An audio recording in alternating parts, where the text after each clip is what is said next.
జయ ప్రభు యేసుని వెంబడించుచు జయముగ నడచెదము ఎలెదము. ప్రియుడగు యేసుని ప్రేమను చవిగొని, ప్రియుడగు యేసుని ప్రేమను చవిగొని పయనము చేసి. Praise the Lord. దేవునికి స్తోత్రములు కలుగును గాక. దేవుని యందు ప్రియమైనటువంటి దేవుని పిల్లలారా, దేవునికి మహిమ ఘనత ప్రభావాలు చెల్లిస్తూ ఈ వారం కూడా మీతో మాట్లాడటానికి ప్రభువు నాకు అనుగ్రహించినటువంటి గొప్ప తరుణాన్ని బట్టి, ఈ అవకాశాన్ని బట్టి ప్రభువును స్తుతిస్తుంటున్నాను. ఎవరైతే ఈ యొక్క కార్యక్రమాలు జరగటానికి సహాయపడుతున్నారో వారిని, వారి కుటుంబాలను దేవుడు బహుమిండుగా దీవించబోతున్నాడు. దేవునికి మహిమ కలుగును గాక. మీరు చేస్తున్న ప్రతి ఫోన్ కాల్ మేము రిసీవ్ చేసుకుంటున్నాం. మీ కొరకు నేను ప్రార్థన చేస్తున్నాను. ప్రత్యేకించి మరి మా సంఘ విశ్వాసులందరూ కూడా మీ కొరకు ప్రార్థన చేస్తున్నారు. మా సంఘ విశ్వాసులందరూ మీకు ఈ విషయాన్ని తెలియచేయమన్నారు. దేవుడు మిమ్మల్ని, మీ కుటుంబాలను బహుమెండుగా దీవించును గాక. ఈ టీవీ కార్యక్రమం ద్వారా దేవుడు మీతో నాకు అనుగ్రహించినటువంటి ఈ చక్కటి రిలేషన్ బట్టి నేను ఎంతో సంతోషిస్తున్నాను. మనమందరం కూడా క్రీస్తు కుటుంబంలో సహోదరి సహోదరులుగా మనం ఉన్నాం. మన తండ్రి యేసుక్రీస్తు ప్రభువు, మన నాయకుడు యేసుక్రీస్తు ప్రభువు. కాబట్టి ఆయన మనకి ఉపదేశాలు అనుగ్రహిస్తూ మన సహవాసాన్ని ఐక్యపరిచి మనం ముందు కొనసాగాలని ఆయన యొక్క సంకల్పాన్ని మనం నెరవేరుద్దాం. దేవుని యొక్క వాక్యము ద్వారా మనం బలపడదాం. దేవుని యొక్క వాక్యము ద్వారా మనం సరిచేయబడదాం. దేవుని యొక్క వాక్యములో మనం అభివృద్ధి చెందుదాం. నేను గత వారము దేవుడు ప్రేమించు వారి యొక్క చిహ్నాలు అంటే సాక్ష్యాలు, దేవుడు మరి ఎవరినైతే ప్రేమిస్తున్నాడో మరి ఆయన తన ప్రేమను ఆయన వెల్లడి చేశాడు. ఆయన హృదయంలో పెట్టుకోలేదు, వెల్లడి చేసినట్లుగా దేవుని యొక్క వాక్యంలో మనం చూస్తున్నాం. సార్వత్రికంగా ప్రపంచంలో ఉన్నటువంటి ప్రతి పాపిని, ప్రతి మానవుణ్ణి ప్రేమించి ఆయన మానవుడిగా ఈ లోకానికి మన మధ్యకు దిగివచ్చి కలవరి శిలువలో బలియాగంగా సమర్పించి తనను తాను సమర్పించుకొని తన ప్రశస్తమైన రక్తాన్ని యావత్తూ కూడా మన పాపములను తుడిచివేయటానికి, మనల్ని నీతిమంతులుగా చేయటానికి, మంచివారిగా చేయటానికి ఆయన కార్చి తన ప్రేమను కలవరి గొలుగొతా కొండపై శిలువ మీద వెల్లడి చేశాడు. కాబట్టి మరి తన యందు ప్రియమైనటువంటి వారు ఎవరైతే తనను రక్షకుడిగా అంగీకరిస్తారో మరి వారి ఎడల దేవుడు ఏ విధంగా తన ప్రేమను వ్యక్తపరుస్తున్నాడు అనే విషయాన్ని కూడా మనం వాక్యము ద్వారా గత వారం చూసాం. కాబట్టి లాజరు రోగిగా ఉన్నప్పుడు మరి తన యొక్క సహోదరులు యేసుక్రీస్తు ప్రభువుకి మరి వర్తమానం పంపిస్తారు, నీవు ప్రేమించుచున్నటువంటి వాడు రోగి అయి ఉన్నాడని. కాబట్టి యేసుక్రీస్తు ప్రేమించు వారికి ఆయన తాను అనుమతించేటటువంటి ప్రతి పరిస్థితి ద్వారా తన ప్రేమను వారి మీద చూపిస్తున్నాడని మనము దేవుని పిల్లలంగా పూర్తిగా విశ్వసించి గ్రహించాల్సినటువంటి వారమై ఉన్నాం. కాబట్టి మనకు శ్రమలు, వ్యాధులు, బాధలు వచ్చినప్పుడు దేవుడు నన్ను ప్రేమించటం లేదనుకుంటా, దేవుడు నన్ను వదిలిపెట్టేశాడు అనుకుంటా, నేను దేవుని పిల్లను, దేవుని సంబంధిని కాదనుకుంటా అని అపవాది మన అంతరంగంలో ఆలోచనలు కలగచేసి దేవుని యందు చెడ్డ అభిప్రాయం కలగచేసేటటువంటి తలంపులతో దేవుని నుండి మనల్ని దూరం చేయటానికి ఆస్కారం ఉంది. చాలా మంది అలాంటి పరిస్థితుల్లో ఉన్నారని నేను నమ్ముతున్నాను. కాబట్టి దేవుడు ప్రేమించు వారికి శ్రమలుంటాయి, పరీక్షలుంటాయి. కాబట్టి మరి దేవుడు తాను ప్రేమించు వారిని గద్దిస్తాడు, శిక్షిస్తాడు. దావీదు అన్నాడు, తోడయిండు నీ దుడ్డుకర్ర, దండముతో నీవు నన్ను ఆదరించెదవు అని 23వ కీర్తనలో అన్న విషయం మనం మర్చిపోలేదు కదా. కాబట్టి దేవుని పిల్లలారా, ఎవరైతే శ్రమల్లో ఉన్నారో, ఎవరైతే కష్టాలలో ఉన్నారో, మరి వ్యాధితో మరి గాయాలలో బాధలు అనుభవిస్తున్నారో, దేవుడు నన్ను ప్రేమించటం లేదు అని భ్రమపడమాకండి. దేవుడు మనల్ని ప్రేమించుతున్నాడు కాబట్టి ఇవన్నీ కూడా ఆయన మనకు అనుగ్రహిస్తున్నాడు. వీటన్నిటి ద్వారా మనం ఆయన పరిశుద్ధతలో పాలిభాగస్తులం కావాలని, మనం అందరం కూడా పరలోక రాజ్యములో గొప్ప సంపన్నులు కావాలని, మహిమగల కిరీటికముల చేత మనల్ని దేవుడు అలంకరింప చేయాలని ఈ భూమి మీద ఈ యొక్క మానవ జీవితానికి ఒక దేవుని విశ్వాసికి ప్రియుడికి ఆయన అనుగ్రహించేటటువంటి ఈ శ్రమలను మనం సంపూర్ణమైన ఆనందంతో మన జీవితంలోనికి ఆహ్వానిద్దాం. భయపడమాకండి. ఏ పరిస్థితుల్లో ఉన్నా దేవుడు మనకు తోడై ఉన్నాడు. ఆయన యొక్క వాగ్దానము నమ్మదగినటువంటిది. షడ్రకు మేషకు అబేద్నెగో అనేటటువంటి వారికి భయంకరమైన పరీక్ష వచ్చినప్పుడు వారు నిలబడ్డారు. బబులోను సంస్థానములో యెహోవాయే దేవుడని రుజువు చేశాడు. అలాగే దానియేలు ధైర్యముగా సింహాల బోనులోనికి వెళ్ళేటువంటి పరీక్ష వచ్చింది. దానియేలు ఏ పాపము చేయలేదు, ఏ తప్పు చేయలేదు. ఆయన తన జీవితంలో ఆ పరిస్థితి వచ్చినప్పుడు సంతోషంగా సింహాల బోనులోనికి వెళ్ళాడు. దేవుడు అగ్నిజ్వాలల నుండి షడ్రకు మేషకు అబేద్నెగో వారిని రక్షించాడు. దేవుడు సింహాల నోర్లు మూయించి దానియేలు క్షేమంగా బయటికి తీసుకొచ్చాడు. ఆ తర్వాత వారు ఎంతగానో ఆ సంస్థానములో, ఆ రాజ్యములో, దేశములో హెచ్చించబడ్డారు. వారు దేవుణ్ణి మహిమపరిచారు. కాబట్టి దేవుని మహిమ కొరకే ప్రతి పరిస్థితి వస్తుందని మనం నమ్ముదాం, మనం విశ్వసిద్దాం. దాని అందరి దేవుని ప్రేమను మనం గ్రహించిన వారమై ఆయనను మహిమపరుద్దాం. అలాగే మరి ఈ సమయమునందు మనం దేవుణ్ణి ప్రేమించుతున్నాం అని అనటానికి రుజువులేమిటి? దేవుడు తాను మనల్ని ప్రేమించి తన కుమారుని బలిగా అనుగ్రహించాడు. మన జీవితాలలో శ్రమలను అనుమతిస్తూ ఆయన మనల్ని ప్రేమిస్తున్నాడని రుజువుపరుచుకుంటున్నాడు. అలాగే మరి దేవుణ్ణి మనం ప్రేమించుతున్నామని అనటానికి ఏమిటి ఆధారాలు? మనం ఎలా దేవుణ్ణి ప్రేమిస్తున్నాము, మనం ఎలా దేవుణ్ణి ప్రేమించుతున్నామని అనుకుంటున్నాం? కానుకలు ఇవ్వటం ద్వారానా, లేకపోతే మరి ఇంకా మరి వారం వారం చర్చికి వెళ్ళటం వల్ల, మరి ఆధ్యాత్మికమైన కార్యక్రమాలలో, ప్రార్థనా కూడికలలో, సువార్త సభలలో మనం పారిభాగస్తులం అవ్వటం వలన, లేకపోతే బయటికి వెళ్ళి మనం దేవుని యొక్క సువార్త ప్రకటించడం ద్వారా మనము దేవుణ్ణి ప్రేమిస్తున్నామని అనుకుంటున్నామా? దేవుని వాక్యం ఎలా సెలవిస్తుందో మనమందరం కూడా దేవుని యొక్క వాక్యం ద్వారా నేర్చుకోవాల్సినటువంటి వారమై ఉన్నాం. దేవుని ప్రియులారా, సందర్భానుసారంగా నేను ఒక వాక్యాన్ని ధ్యానించుతున్నాను. దేవుని యొక్క వాక్యాన్ని చూద్దాం. మొదటి యోహాను రాసిన పత్రిక 4వ అధ్యాయము 19వ వచనంలో ఇలాగూ రాయబడి ఉన్నది: ఆయనే మొదట మనను ప్రేమించును గనుక మనమును ఆయనను ప్రేమించుతున్నాము. అలాగే 20వ వచనం కూడా చూడాలి.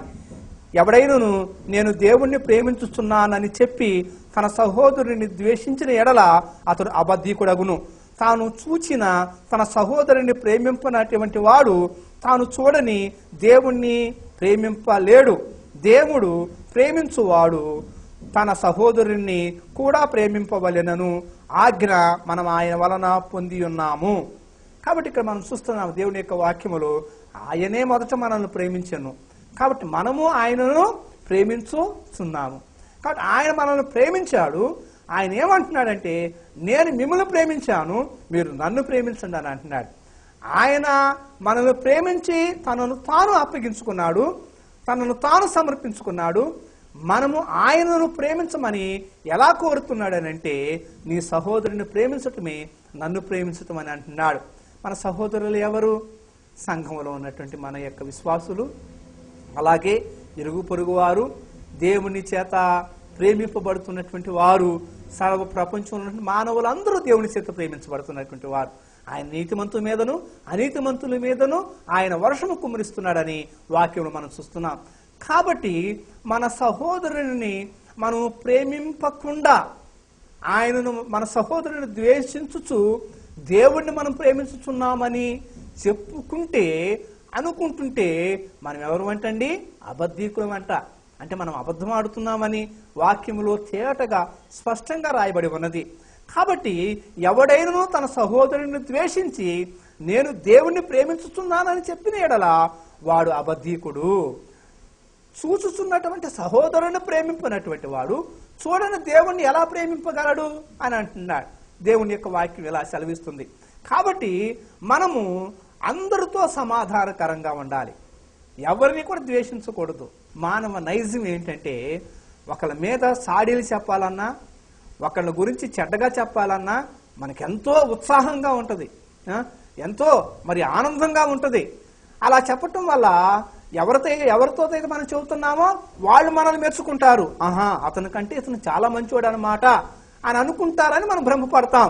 కానీ వాళ్ళు అనుకుంటారని మనం అనుకుంటాం కానీ ఈ వ్యక్తిత్వము ఇలాంటి స్వభావం చూసినటువంటి ప్రభు ఏమనుకుంటున్నాడు అనేది మనం అనుకుంటున్నామా? చూసారా? కాబట్టి మనమందరం కూడా ప్రభువుకు భయపడాల్సిన వారమై ఉన్నాం.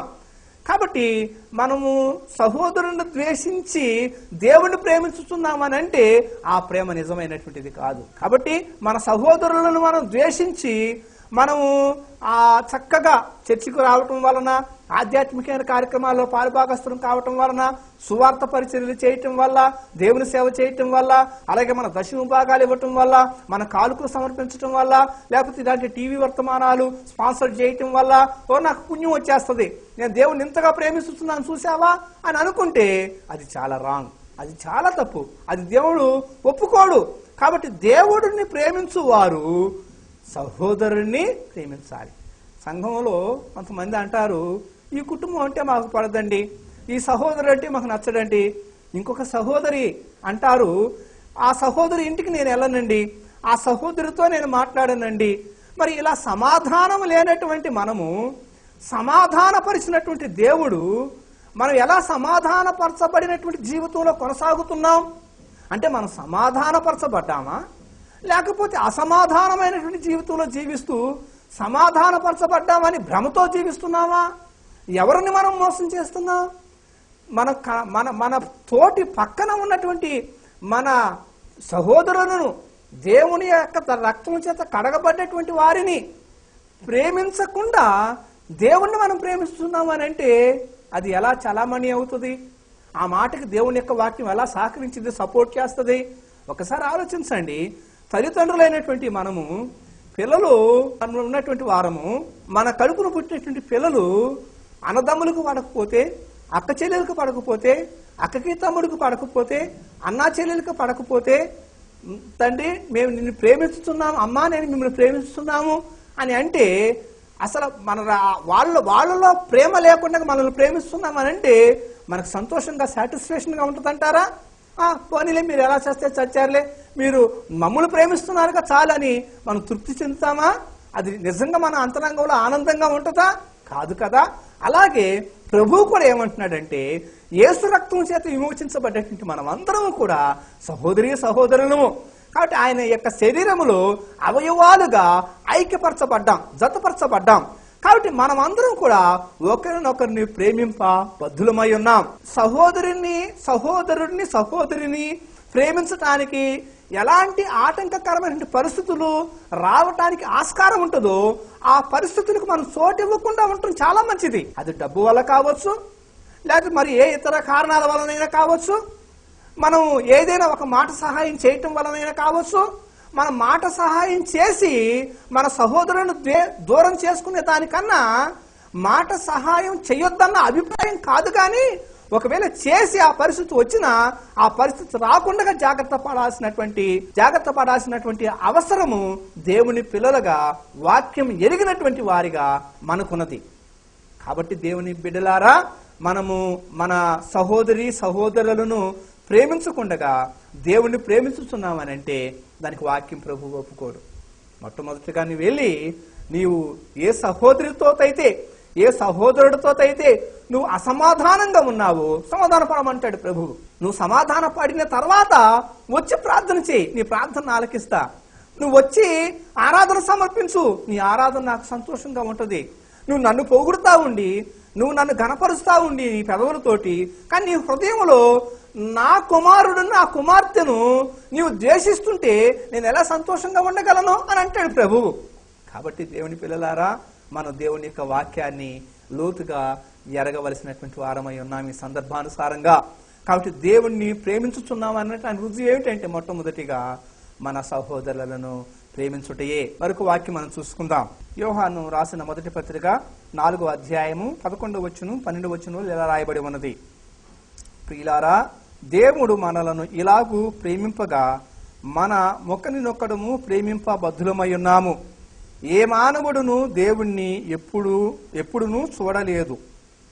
మనము ఒకరినొకరు ప్రేమించిన ఎడల దేవుడు మన యందు నిలిచియుండును, ఆయన ప్రేమ మన యందు సంపూర్ణమగును.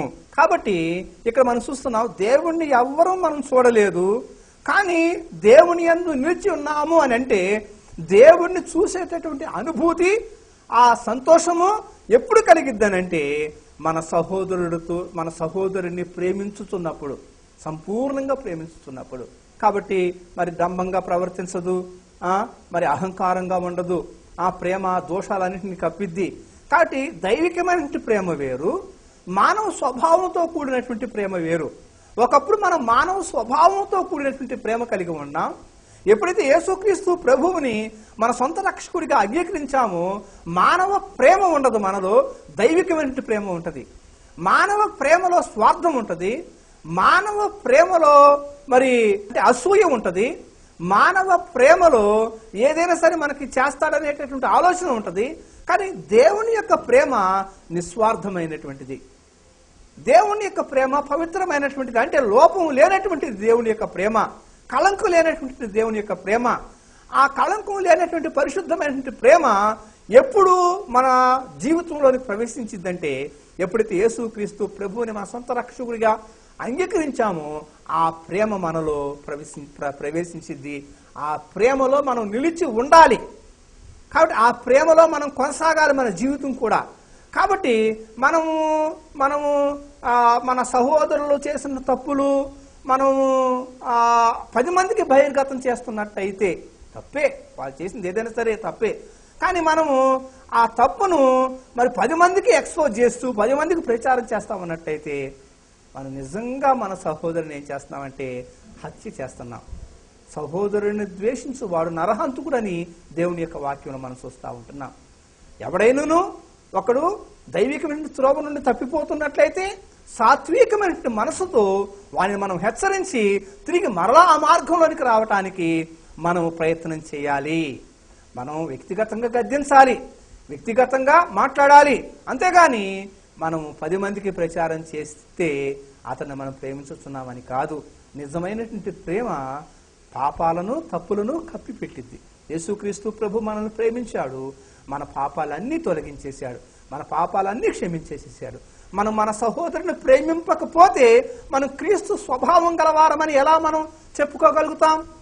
కాబట్టి మన హృదయంలో మన సహోదరుల పట్ల, మన సంఘంలో నుండి విశ్వాసుల పట్ల ఎలాంటి ఆలోచన ఉన్నది, మనం ఎలాంటి అభిప్రాయం కలిగి ఉన్నాం, వాళ్ళతో ఎలాగ మెలుగుతున్నాం, వాళ్ళని మనం ఎలా ప్రేమిస్తున్నాము, అదే దేవుణ్ణి మనం ప్రేమించుట. నేను దేవుని ప్రేమిస్తున్నానయ్యా అని చెప్పేసి మన సహోదరులు ద్వేషించిన ఎడల మనం దేవునికి మనం అబద్ధీకులంగా కనబడుతున్నామని ఈ వాక్యం ద్వారా మనం నేర్చుకుంటున్నాం. సహోదరుని ప్రేమిస్తున్నటువంటి వాడు దేవుడు అర్థం చేసుకోవాలా. దేవుణ్ణి అర్థం చేసుకున్నటువంటి వాడు సహోదరుడు ఎలాంటి వాడైనా సరే నిస్వార్థంగా ప్రేమిస్తాడు, పరిపూర్ణంగా క్షమిస్తాడు, పరిపూర్ణంగా హృదయంతో హత్తుకుంటాడు. కాబట్టి దేవుని బిడ్డలారా, మనం దేవుని యొక్క వాక్యాన్ని నేర్చుకుందాం. అలాగే మనం దేవుని ప్రేమిస్తున్నాం అంటే ఇంకొక మాట మనం చదువుకున్నాం. యోహాను సువార్త 14వ అధ్యాయము 23వ వచనం ఇలా రాయబడి ఉన్నది. యేసు, ఒకడు నన్ను ప్రేమించిన ఎడల నా మాట గైకొనును, అప్పుడు నా తండ్రి వానిని ప్రేమించును, మేము వాని యొద్దకు వచ్చి వాని యొద్ద నివాసము చేతుము. కాబట్టి దేవుని యొక్క వాక్యం మనం చూస్తున్నాం. ఒకడు నన్ను ప్రేమించిన ఎడల వాడు నా మాట గైకొనును అని మనం చూస్తున్నాం. కాబట్టి దేవుని యొక్క మాటలు మనం ధిక్కరించి అంగీకరించకుండా ద్వేషించి దేవుణ్ణి మనం ప్రేమించుతున్నామని చెప్పినట్లయితే ఈ వాక్యం మన జీవితంలో జరగట్లేదు. ఈ వాక్యానుసారమైన జీవితం మనకు లేదని స్పష్టంగా మనం చూస్తూ ఉంటున్నాం. ఒకడు నన్ను ప్రేమించిన ఎడల వాడు నా మాట గైకొనును. నా మాట, దేవుని మాటలు ఏమున్నాయో మనకు స్పష్టంగా తెలుసు. యేసుక్రీస్తు ప్రభువు మనతో ఆయన ఏమి చేయమన్నాడో మనకు స్పష్టంగా తెలుసు. కాబట్టి ఆయన చేయమన్నది, ఆయన మాట వినకుండా, ఆయన మాటను అనుసరించకుండా మనం దేవుని ప్రేమిస్తున్నామని అంటే అది కరెక్ట్ కాదు. కాబట్టి దేవుని యొక్క వాక్యం మనతో మాట్లాడుతుంది, అనేక పర్యాయం మనతో మాట్లాడుతుంది. మన లోపాలను ప్రభువు తన వాక్యము ద్వారా దైవ సేవకుల యొక్క ఉపదేశముతో చూపిస్తున్నాడు. మనం లోబడి తలవంచి మన యొక్క అతిక్రమములను మనం ఒప్పుకొని వదిలిపెట్టామా దేవుని చేత ఆశీర్వదించబడతాం, మనం కనికరం పొందుతాం.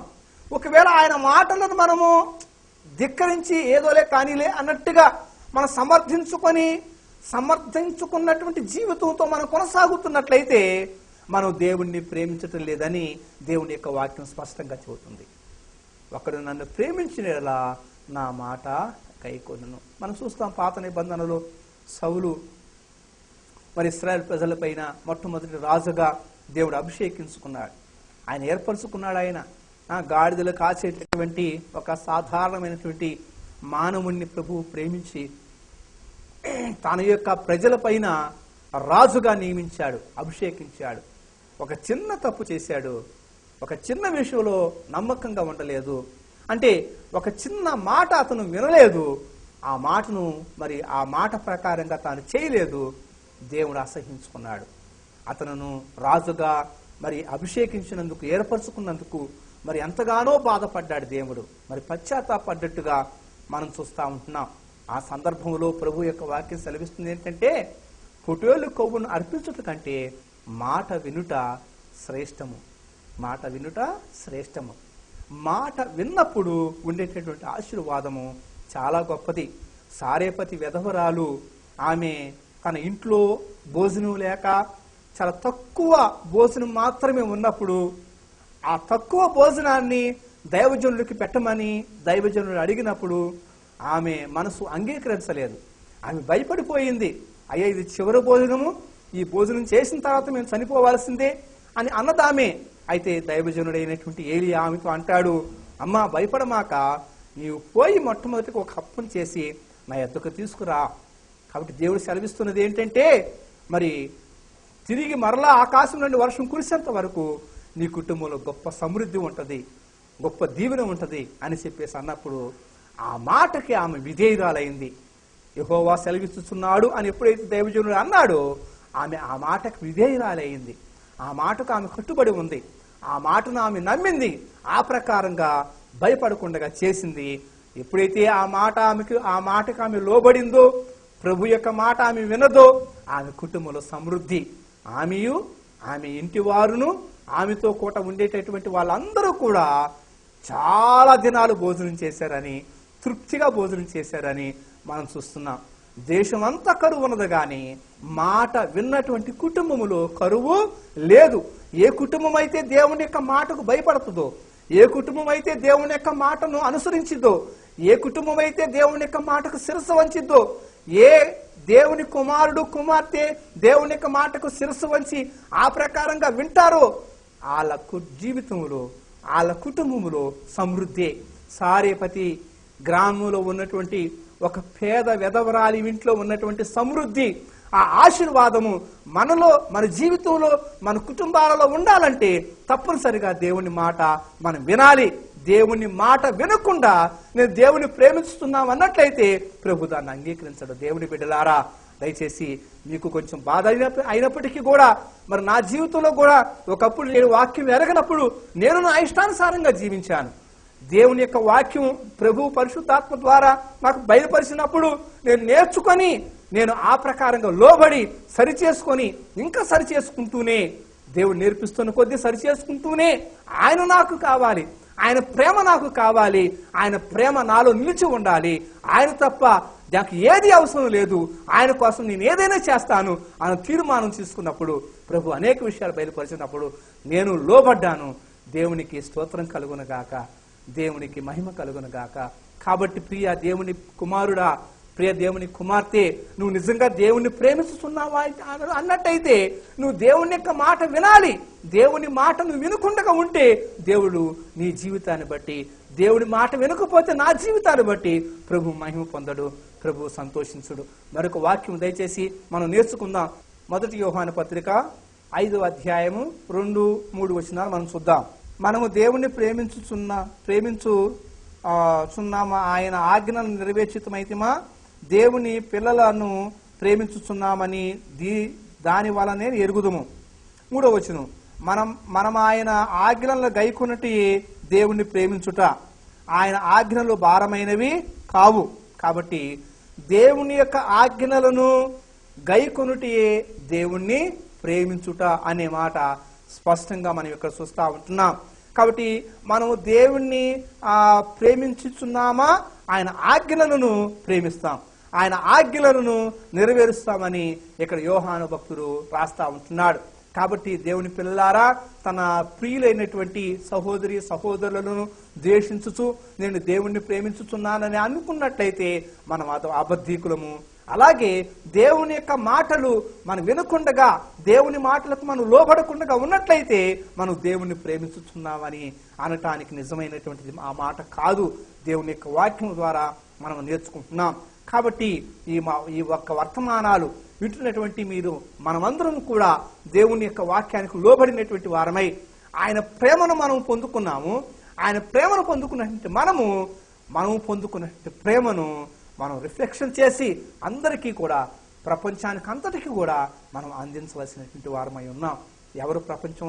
ఆ ప్రపంచం అంతటికి అంటే మనం ఏ మనుషుల మధ్య అయితే ఉంటున్నామో, మనం ఏ కుటుంబాల మధ్య అయితే ఉంటున్నామో, మనం ఏ ప్రాంతంలో అయితే ఉంటున్నామో ఆ ప్రాంతంలో ఉన్నటువంటి ఆ ప్రదేశంలో ఆ మనుషుల మధ్య క్రీస్తు ప్రేమను మనం వెల్లడిపరచవలసిన వారమై ఉన్నాం. దేవుడు మన ఎడల తన ప్రేమను వెల్లడిపరిచాడు. అయితే మనము సిలువలో వేలాడనేది కాదు, కానీ ఆయన ఆజ్ఞలను మనం గైకొని ఆయన ప్రేమ చేత నింపబడ్డటువంటి మనము ఆ ప్రేమని ఏ మనుషుల మధ్య అయితే మనం ఉంటున్నామో ఆ మనుషుల మధ్య మనము వ్యక్తపరచవలసినటువంటి వారమై ఉన్నామని దేవుని యొక్క వాక్యం ద్వారా మనం నేర్చుకుంటున్నాం. దేవుడు మిమ్మల్ని దీవించునుగాక. దేవుడి మాటలు, దేవుని యొక్క వాక్యము మనలో ఫలించునుగాక. మనం జీర్ణించుకుందాం. మన జీవితాలను దేవుని యొక్క వాక్యానికి అంకితం చేద్దాం, కట్టుకుందాం, సమర్పణ చేసుకుందాం. ప్రభువే మనలో ఎల్లప్పుడూ నిలిచి ఉండుము గాక. మనము ప్రభువులో ఎల్లప్పుడూ నిలిచి ఉండుము గాక. రండి ప్రార్థన చేసుకుందాం. కళ్ళు మూసుకోనండి. దేవుడు అద్భుతాలు జరిగిస్తాడు. దేవుడు ఆశ్చర్యకార్యాలు జరిగిస్తాడు. దేవునికి అసాధ్యమైనది ఏదీ లేదు. సమృద్ధి దీవెనలు ఇస్తాడు. ప్రార్థన చేసుకుందాం. కళ్ళు మూసుకోనండి. ప్రభువా, పరిశుద్ధుడా, నీతి సూర్యుడా, సర్వశక్తిమంతుడా, పూజార్హుడా, స్తుతులకు ఆరాధనకి యోగ్యమైనటువంటి మా గొప్ప స్వామి, మీ వాక్యమును మీరు మాకు తెలియచేస్తున్నందుకు, నేర్పిస్తున్నందుకు మీకు స్తోత్రములయ్యా. అయ్యా, ఈ సమయం నందు నాయన నీ బిడ్డల కొరకే ప్రార్థిస్తున్నాం. మా అందరినీ జ్ఞాపకం చేసుకురండి. అయ్యా, మీరు మమ్మల్ని ప్రేమించి మీ ప్రాణమును నాయన మా కొరకే అంకితం చేశారు. అయ్యా, సమర్పించుకున్నారు. అలాగే తండ్రి, అయ్యా, మీరు మమ్మల్ని ప్రేమించి మా జీవితాలలో మీరు అనుమతిస్తున్నటువంటి ప్రతి పరిస్థితిని బట్టి మేము స్తుతిస్తున్నాం. అలాగే ప్రియ తండ్రి, నీకు స్తోత్రములు చెల్లిస్తున్నాం. అయ్యా మరి మేము మిమ్మల్ని ప్రేమింపబద్ధులమై ఉన్నాం. మా సహోదరులను ద్వేషించుచు ఇంతకాలము మేము మిమ్మల్ని ప్రేమించుతున్నామని భ్రమపడ్డాం. ప్రభువా, మమ్మల్ని క్షమించండి నాయన. అలాగే తండ్రి, మీ మాటలు ధిక్కరించి లోబడకుండగా మిమ్మల్ని ప్రేమించుతున్నామని అనుకున్నాం. మమ్మల్ని క్షమించండి ప్రభువా. అయ్యా, మమ్మల్ని సరిచేశారు. మీకు స్తోత్రములు చెల్లిస్తున్నాం. మా పాపాలను క్షమించండి, మమ్మల్ని అంగీకరించండి. ఈ సమయం నందు ప్రభు నీ బిడ్డల కొరకే ప్రార్థిస్తున్నాను. దేవ, ప్రతి ఒక్కరిని ఆశీర్వదించండి నాయన. ఎవరు ఎలాంటి పరిస్థితుల్లో ఉన్నారు, ఎలాంటి ఇబ్బందులలో ఉన్నారు, వారి యొక్క సమస్యలన్నీ మీరు తీర్చండి ప్రభువా. నాయన, రోగగ్రస్తులను స్వస్థపరచండి నాయన. అక్కడ కలిగిన వారి యొక్క అవసరతలను మీరు తీర్చండి నాయన. అయ్యా, భార్యాభర్తలను సమాధానపరచండి. అయ్యా నాయన, భార్యను వదిలిపెట్టి వెళ్ళిపోయిన భర్త కొరకై ఎదురు చూస్తున్నటువంటి సహోదరి యొక్క దేవా ఎదురు చూపులకు తగినటువంటి ప్రతిఫలాన్ని మీరు అనుగ్రహించండి నాయన. ఆర్థిక సమస్యలలో అయ్యా అప్పులలో కూరుకుపోయి ఎటు తోచని పరిస్థితుల్లో ఉన్నటువంటి ఈ కుటుంబానికి నాయన మీ ఆకాశపు వాకిట్లు విప్పడం నాయన, ద్వారాలు తెరవండి నాయన. మీరు ఆదుకోనండి ప్రభువా, నీకు స్తోత్రమును నాయన. అయ్యా, భయంకరమైనటువంటి వ్యాధితో రోగముతో నాయన ఎప్పుడు చనిపోతారో తెలియదు అన్నట్టుగా జీవిస్తున్నటువంటి ఈ బిడ్డను దర్శించండి నాయన. స్వస్థపరచండి నాయన. మీ గాయాలలో మాకు స్వస్థత ఉన్నది ప్రభువా. నడినెత్తి మొదలుకొని అది కాలు వరకు మీరు ముట్టి స్వస్థపరచండి, మహిమ పొందండి. మీరు అనుగ్రహించిన సమయానికై నీకు స్తోత్రములు. తిరిగి వచ్చే వారము ఇదే సమయానికి మేమందరం కలుసుకొని మీ యొక్క వాక్యములో మేము పెరగటానికి, ఎదగటానికి, నేర్చుకోవటానికి సహాయం చేయమని, మీ కృపా కాపుదల మాకు తోడుగా ఉంచి ముందుకు నడిపించమని ఘనత మహిమ ప్రభావములు మీ నామమునికే చెల్లిస్తూ ఈ ప్రార్థన మీ ప్రియకుమారుడును మా రక్షకుడైన యేసుక్రీస్తు నామములు అడుగుతున్నాము పరమ తండ్రి, ఆమేన్. తండ్రి యొక్క ప్రేమ, కుమారుని యొక్క కృప, పరిశుద్ధాత్మని యొక్క అన్యోన్య సహవాసము సదాకాలం మనకిని సకల పరిశుద్ధులకి తోడే ఉండును గాక. ఆమేన్. దేవుని యందు ప్రియమైనటువంటి వారులారా, దేవుడు మీతో మాట్లాడటానికి ప్రతి వారం సహాయం చేస్తున్నందుకు దేవుని స్తుతిస్తున్నాను. Carmel worship centre, Kukatpally housing board colony, 4వ phase, nearest Hitec City railway station MMTS, అక్కడ మరి మా యొక్క వర్షిప్ సెంటర్ ఉంది. దయచేసి ప్రార్థన చేయండి. అవకాశం ఉన్నటువంటి వాళ్ళు, వాక్యాన్ని వినాలని ఆశపడుతున్నటువంటి వారు ప్రేమపూర్వకంగా మిమ్మల్ని ఆహ్వానిస్తున్నాను. మరి దేవునికి మహిమకరమైన పరిచర్య జరుగులాగున ఈ పరిచర్య కొరకు ప్రార్థన చేయండి. అలాగే మరి ఎవరైనా ఈ యొక్క కార్యక్రమం కొరకు స్పాన్సర్ చేయాలనుకుంటే ఈ స్క్రీన్ మీద ఫోన్ నెంబర్కి మీరు కాంటాక్ట్ అవ్వచ్చు. అలాగే మీ ప్రార్థన అవసరం గురించి అయితే ఈ ఫోన్ నెంబర్కి మీరు కాంటాక్ట్ అవ్వండి. మరి మేము మీకు రిప్లై ఇస్తాం. దేవుడు మిమ్మల్ని మీ కుటుంబాలను బహుమెండుగా దీవించునుగాక. Amen. Thank you. Praise the lord.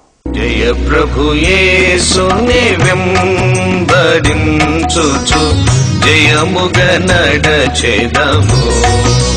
యేసుతో జయముగా వెడలెదము. యుడగు యేసుని ప్రేమను చవిగొని పయనము చే